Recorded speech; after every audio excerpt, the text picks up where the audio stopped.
It's hard to follow. But has anyone ever remembered what you felt like when you first thought you were falling in love?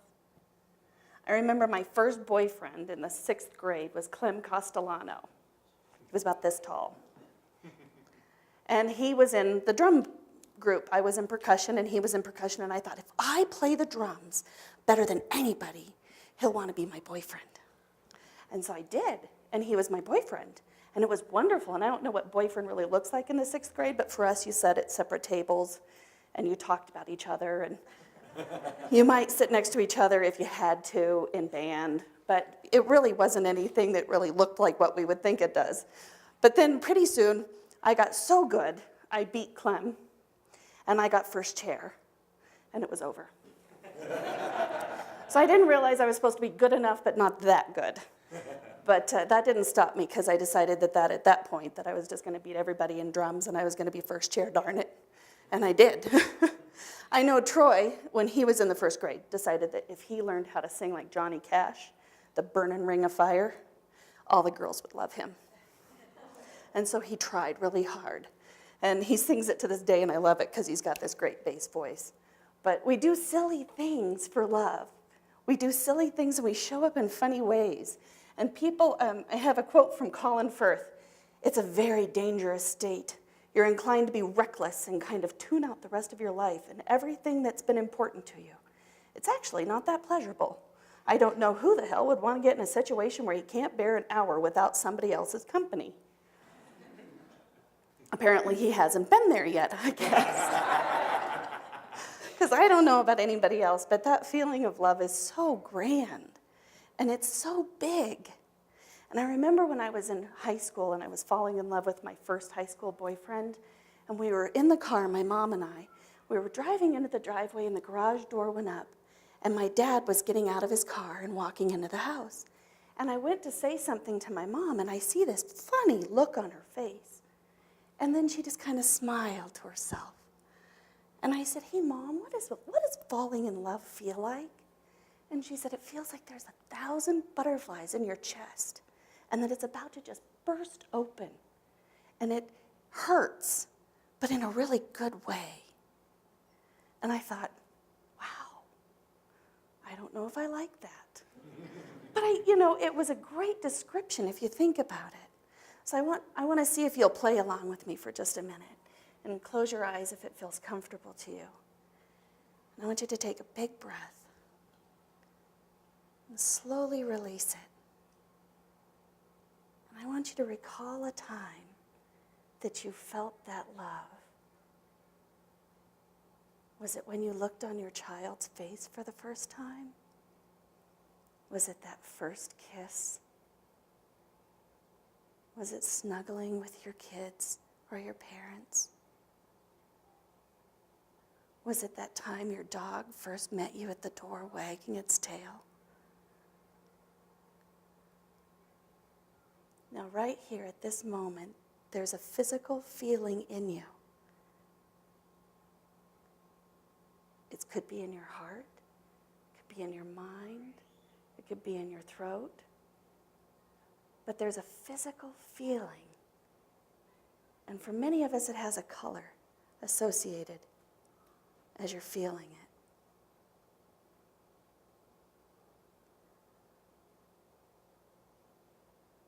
So I want you to hold that and revel in it just for a moment.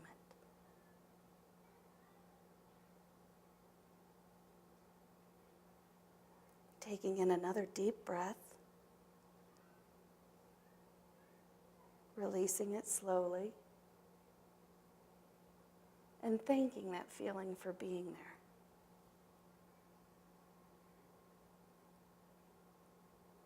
And we'll hold that memory going forward in the week. Because love shows up in the strangest ways, the strangest places. And sometimes you feel like, stupid Cupid, why just pick on me today? Sometimes we fight that feeling of love. But it's really when there's a separation of you and the oneness, and you and God, that judgment comes in, or frustration, or a lack of patience, or those kinds of things. It's when you're not feeling that connection to oneness.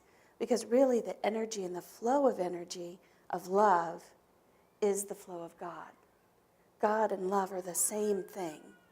And it's when you recognize it and you feel that openness and that where your chest is going to burst open, that you connect with those other people. And so it's when you lose that you forget.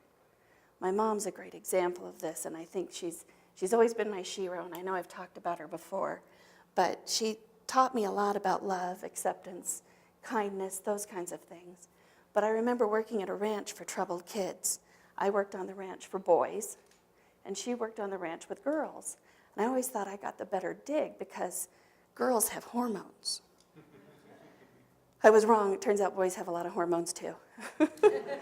Wow. But she would work with these kids that came from troubled backgrounds. A lot of them were abused. A lot of them were placed there. And it was an in-residence care. And my mom would work with these kids with animals. What a perfect job.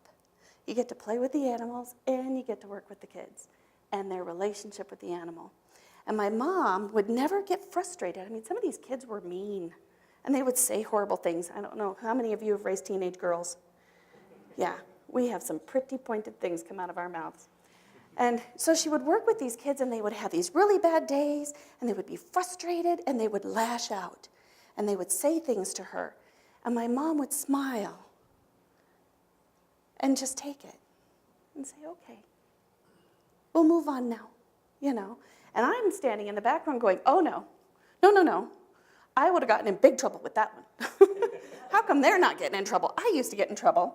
And my mom would say, I love them through it. Whatever they're experiencing right here, right now is their truth. And if you show them love, then they get through it.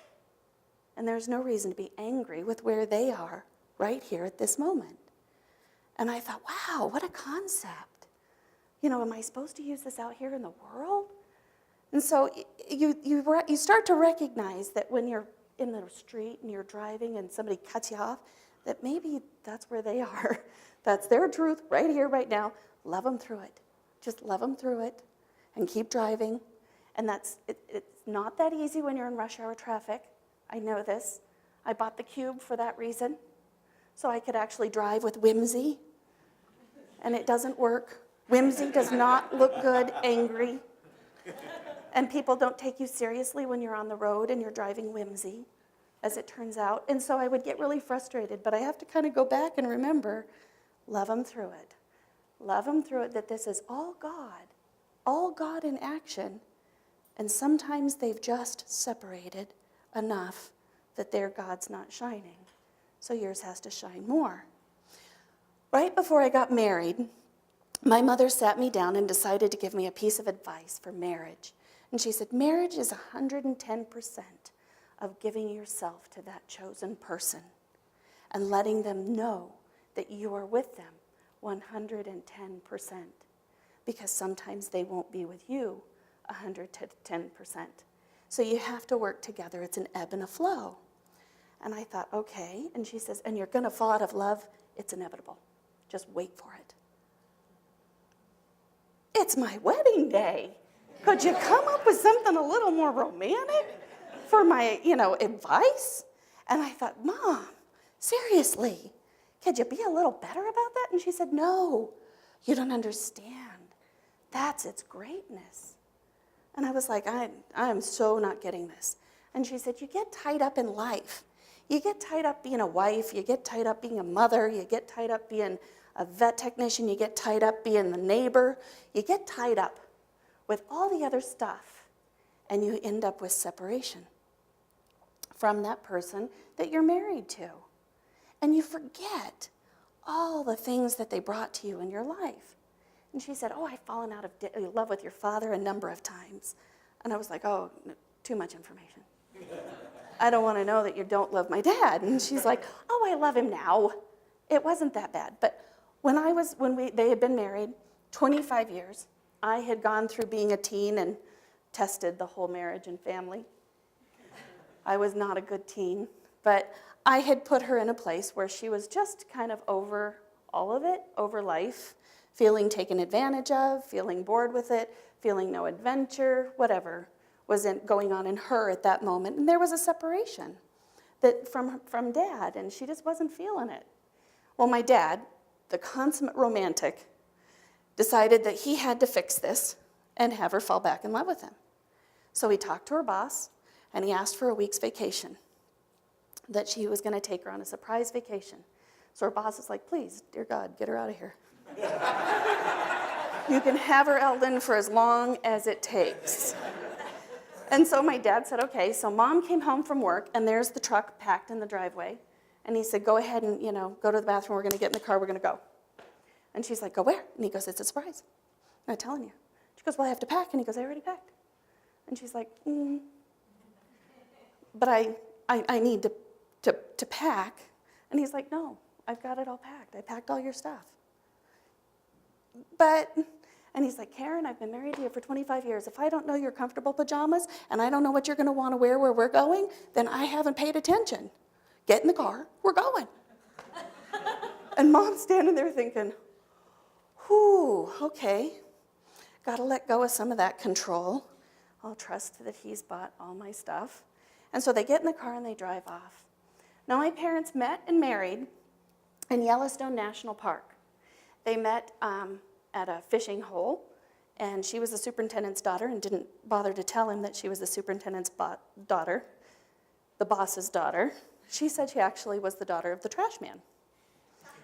And it wasn't until my grandmother invited him over for dinner and she descended the stairs that he realized she lied. And he was in trouble. And so it was not an easy date. And so they ended up getting married. He married the boss's daughter in Yellowstone National Park. And so they had this wonderful little love affair.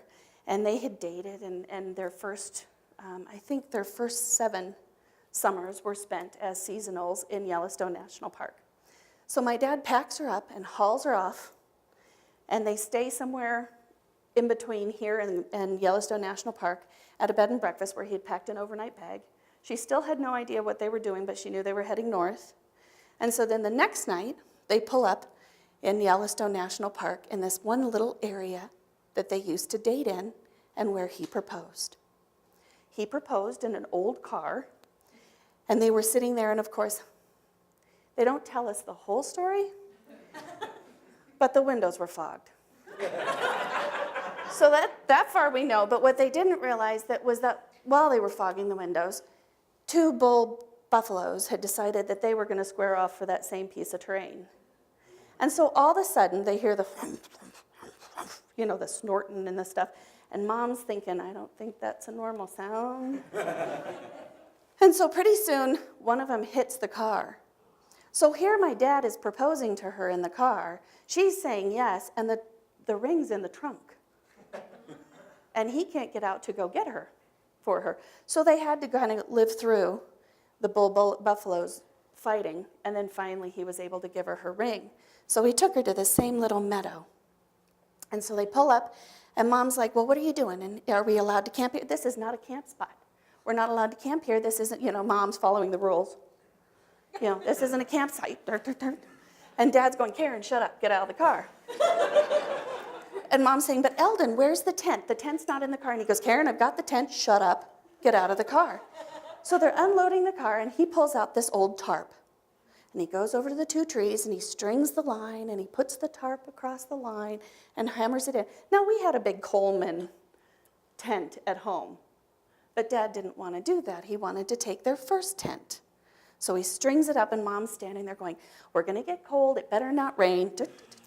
She's so mad. And so then she's helping unload it, and she realizes he didn't pack the mummy bags. He packed the old sleeping bags that were 20-some years old. What are you thinking? Why are you doing that? It's not even warm. We're going to get cold. It isn't the best time of year. And Dad's like, shut up, Karen. These 2 zip together, and we can keep each other warm. It worked before. So Mom's like, okay, fine. So then she's unloading, and where's the stove? The Coleman stove isn't in the car. What are you thinking? We can't have a fire. It's fire. And he's like, you're married to a fire guard. It's fine, Karen. The superintendent gave me special permission. I called and I asked, and I'm allowed to be here. Now shut up and get out of the car. So anyhow, they spent the night. Dad fixed a beautiful little dinner over the fire. And the next morning, Mom woke up to the smell of bacon and coffee. And she looked out the end of the tent, and there was my dad squatted in front of the fire, swirling his coffee cup and baking her a breakfast and cooking some bacon in the cast iron skillet over the fire. And my mom looked at him and she thought, wow, he doesn't look like the same handsome ranger. He looks better. And she realized that it was the same guy that had captured her heart, with a lot more wrinkles, a little more gray hair, maybe a little pooch. But he was the same guy, and there were 1,000 more reasons for her to love him than she did that one time. And she said, and my heart burst all over again, only it was tenfold, because this time I didn't just love him, I had history. And I fell in love with him all over again. And the bacon burned. So that was my advice on my wedding day. And I thought, that really is beautiful. And it really is wonderful to think that that's a possibility. That, as you forget, if one person brings you back into the alignment and into that oneness and that connection, then you don't separate and you don't forget that comfort and that beautiful love. And I always thought that was something I don't really want to experience, because I don't want to fall out of love, but I do want to fall back in love. That just sounds awesome, But Dad's the romantic, and it's funny truth. They've been married 3 times, and none of them are legal. That's the funny part. They got married in Yellowstone National Park. You can't be married in Yellowstone because it hasn't been a state, and it was a territory before anything was a county or a state around it. So legally, you can't be married, born, or die in Yellowstone National Park. So they got married in Yellowstone National Park, then they drove down the hill to Gardner and got remarried that night. So twice in one day. And then, 36 years later, my father renewed his vows with her in that same little church with 2 of the witnesses that had been there 36 years before, when she was 5 years clear of cancer. And not one of them is legal, because they forgot to turn the paperwork in Gardner. So they didn't know this until somebody took their marriage license and she filed for it. And apparently she had the original and never turned it in. So it's not on record anywhere. So my dad likes to think that 54 years now they've been living in sin and it's going well. You don't need to mess with it when it's going so well. But one of the beautiful things about love, and when you're connected with that oneness, Eric, can you show the graph? There was a study done. And this graph, I don't know if you can really see it, but there's red and blue spots. It's a red graph with blue spots. And there was a study done. And this graph shows something quite wonderful. It shows that in a couple, the heart rates of a man and a woman are in sync. Yes, when you're involved in a romantic relationship, the heart beats as fast as your partner's. The couple that is in this was one of 32 couples in a study conducted by UC Davis in the U.S., and they found that romantic relationships co-regulate their physiologies with their partner. By co-regulated, you read change, and by philosophies, you read heart rates. And in one of the experiments, the couple had to sit facing each other, but just far enough that they weren't able to touch. And then the researchers asked them to simply stare into one another's eyes for 3 minutes straight in as calm a manner as possible, which was difficult because they all kept giggling. And then they monitored the heart rate. And when they monitored the heart rate, they found that they came into sync and they had the exact same heart rate. So love is physical. That feeling you felt when we kind of took the step back, it's a physical energy. And it's that energy that flows. And it's God. God in you, God in me. Speaking to God in you, God in me. Touching God in you, God in me. It's all connected in that same space. So when you're dealing with that, whether it's a child, a dear friend, your spouse, a stranger, when you open that heart space up enough, that physical energy can change it at that moment and change what's going on in the dynamics in it at that time. There was also a study done about firewalkers in Spain. There's a group that does firewalking as a ceremony once a year.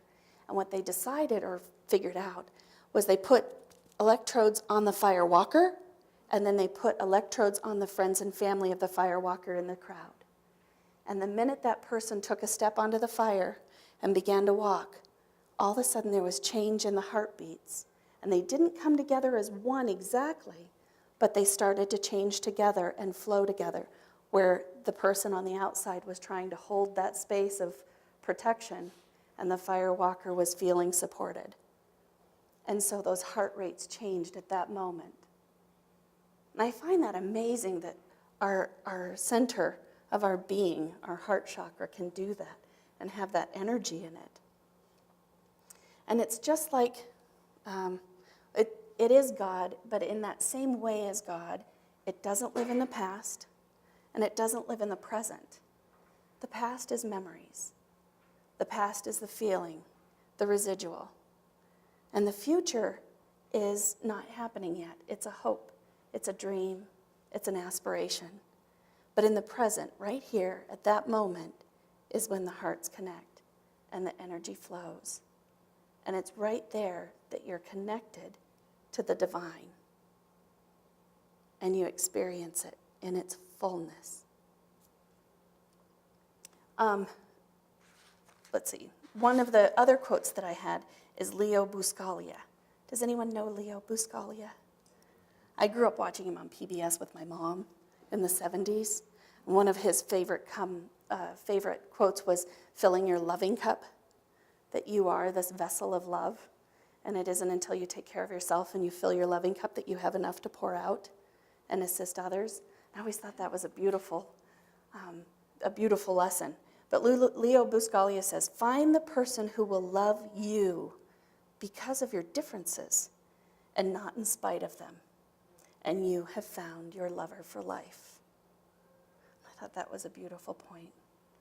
My cousin got married last weekend. I wasn't able to be there. It was in New Jersey.